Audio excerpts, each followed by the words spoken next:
If you look at the previous years, in Nigeria, we've spent 0.28% of our GDP on social assistance program. And those funds we spend them on 7% of the Nigerian population.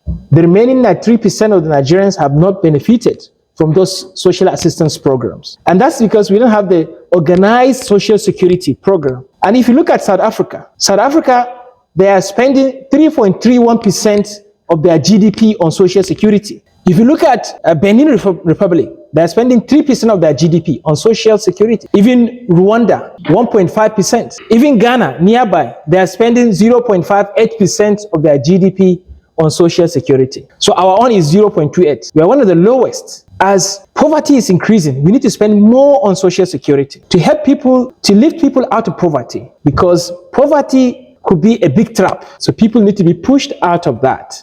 And that is why we look at we did a study about social assistance programs. And we said, have these programs lifted people out of poverty? Because one of the essence of social security is to lift people from their low economic conditions to a higher economic conditions. So do these calculations. Is it a little stipends, or we should go for a lump sum funding of people to help them go out of poverty? So therefore, my recommendation is, instead of allowing it for any government to come and change their system, this government will come with their social assistance program, another government will come with their social assistance program or social welfare program, and the next one will abolish it, bring their own.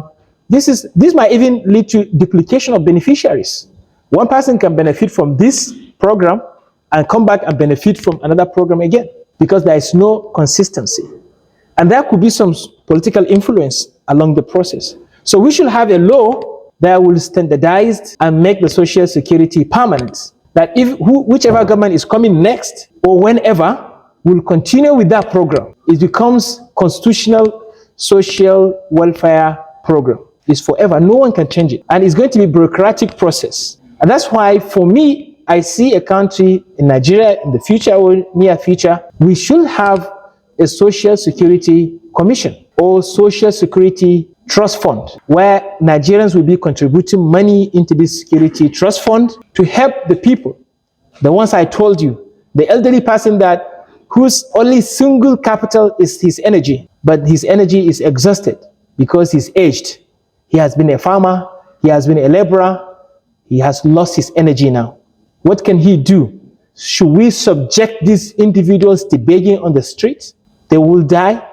Is that the compensation we give them as a country? These people need to be protected. The elderly, the aged, the children whose parents cannot afford to pay for their hospital bill, the disabled. In Nigeria, you see a lot of disabled, or what we call the physically challenged, begging on the streets. These people should have a social protection, special one for them. We've seen the wives of our fallen heroes becoming very poor because their husbands are not there. So we need to protect them. So we should have that social trust fund. It should also be cascaded to the grassroots. We should have that commission or trust fund at the state level, at local government level, and collections and contributions into the social security trust fund should be by everybody. What we have now, government is doing a lot. The government alone cannot lift people out of poverty. Even in USA, the reason why they don't have as extreme poverty as we do is because everybody is contributing to fight against poverty. But in Nigeria, it's only government that is doing the fight. So individuals, everyone must contribute. I was doing a study and I discovered that everyone in America is paying for social security.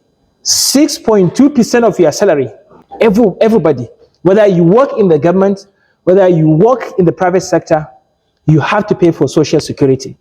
And that fund is kept to help the needy. It makes no sense I'm better off, but other people are worse off. My winning is not my winning as long as it leads to other people losing. So we should help each other together as a country. So I see a social security, some kind of social security trust fund where everyone will be taxed. As the same way you are taxed for VAT and personal income tax, you should be taxed for social security. You might think you are losing your income, but in a different way you are winning because you are making other people better off.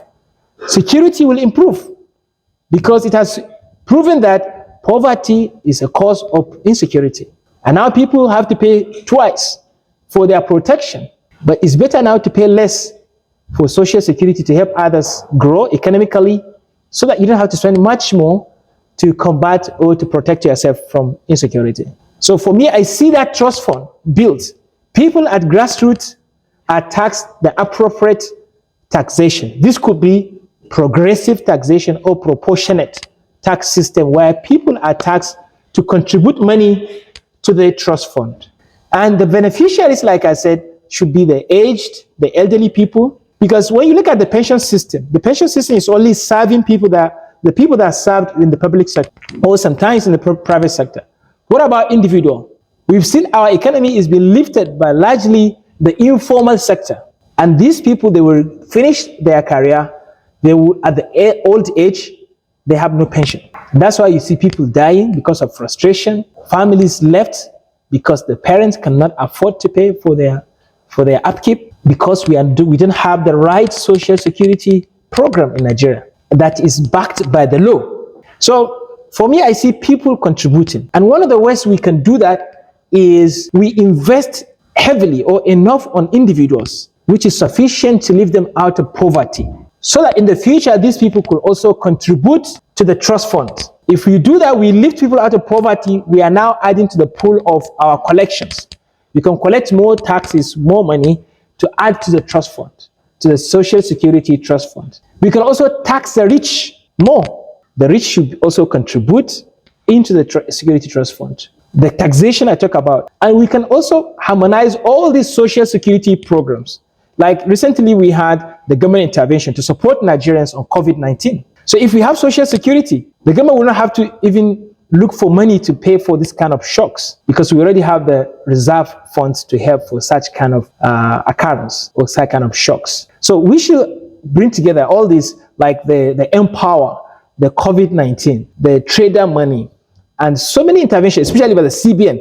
Give it together, create a pool of money so that we can see where this money is going down and the impacts they are making.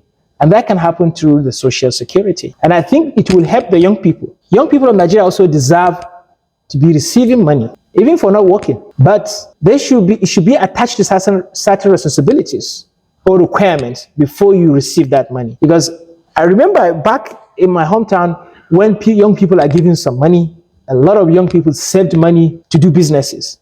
And their businesses are flourishing now. So I believe in Nigeria, we should have that kind of organized and centralized social security system, like the way we have it in the US and in the UK. So I want to challenge you to think of a social security bill, a social security motion, where we can articulate how we want it to be in the country. But it should be backed by the law, and the contribution should be by every Nigerian, not only the governments. And then you should come up with steps how to go about that, so that we can bring together all the resources. The idea is to lift people out of poverty, because poverty has so many consequences. I want you to imagine a person who has been throughout his life a peasant farmer, and now he has grown old. He has no business, he has no source of income, and he is aged, he is sick now, and he has nowhere to get money to sustain his life.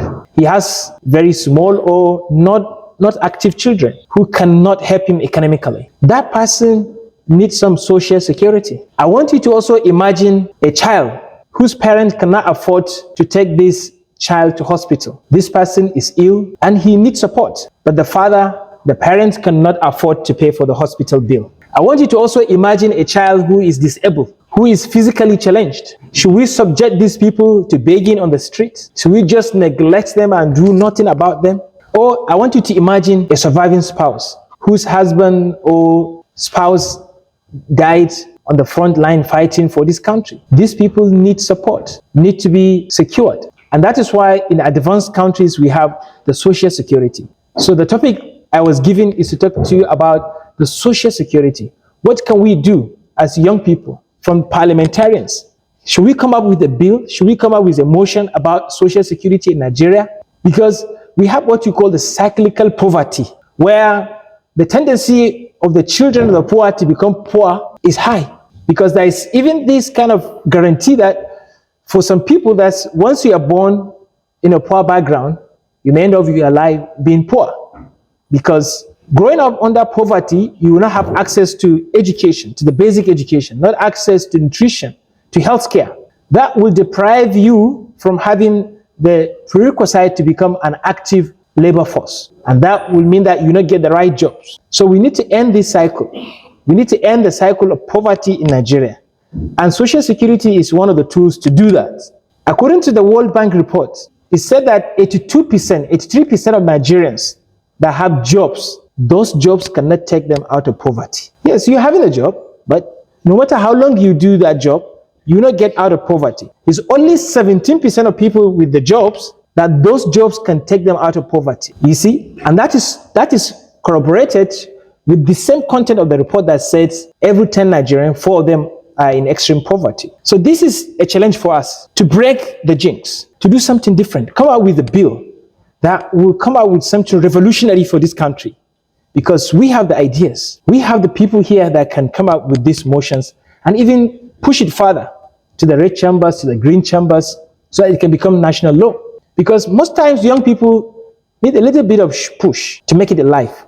Some people just need that kind of financial support, financial grants, and then they will make it. Young people, we need access to education, access to housing. We need jobs. But a lot of people will start questioning Social Security, especially the one that we have in the UK or in the US, which we call unemployment compensation.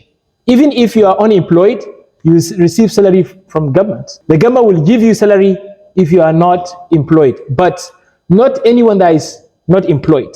So you have to meet certain criteria. You are not employed, but you'll be receiving some money.